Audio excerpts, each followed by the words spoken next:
Hello everyone. It's so good to be back with you guys. You know, it's very interesting where life will take you these days when you follow your purpose and follow your mission. I've often said that there is a difference between your purpose and your mission. Your purpose is why you were born. Your mission would be those things that you have to do while you're here, which line up with your purpose. His story now is a faith-based play which explores life, love, pain, hope, and faith. And we've talked about this for 5 weeks now. Interestingly, when I began leaning into the comments that I received from those who had viewed the play, the conversation began, and to date it hasn't stopped. Instead, it has expanded itself into introspection and self-reflection because so many people can relate to the characters. I initially thought that discussing the themes, those 5 themes we've talked about, life, love, hope, pain, and faith of the play, without spoilers of course, was my mission at hand.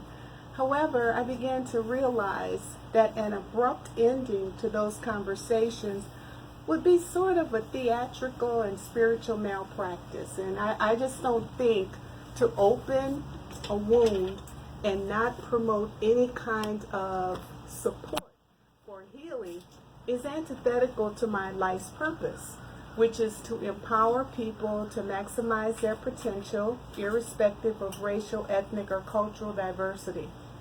So as I've been thinking about it, my thoughts have led me to reflections on trust, vulnerability, and courage. They are a trifecta of sorts: trust, vulnerability, and courage. To trust, you have to have willingness. You have to be willing to be vulnerable. And to be vulnerable is to have the courage to trust. However, when one trusts, there is the risk of betrayal. And it's betrayal of the highest order, because oftentimes you have let someone into your life, into your innermost being, and it means you are risking your peace being sabotaged and having your emotional well-being weakened, because you just can't believe that you would trust somebody, be vulnerable, and then they go on social media and tell everybody about it. When we think about the characters, Jan's character trusts Tisha without a doubt, but she hasn't trusted herself to remove the harmful agent from her life because she's so dependent. Eric's character is willing to be vulnerable, but does he have the courage to trust again? That's the big deal.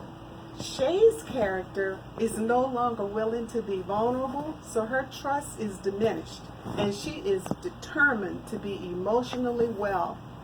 One of my favorite quotes is by Dr. Brene Brown, and this is what she says: whenever someone supports you, or is kind to you, or sticks up for you, or honors what you share with them as private, you put marbles in a jar.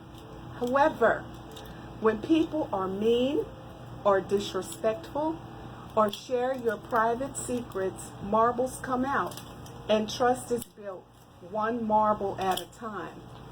So one of the things we find in this life's journey is that we have trusted the wrong person so many times, and the betrayal was devastating.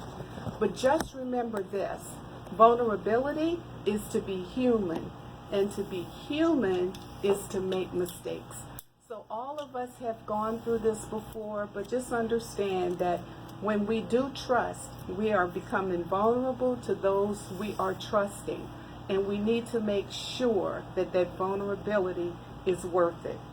Pretty soon, we're going to stream his story now, and I will certainly let you know when that happens. So until then, stay safe and be well. Thank you.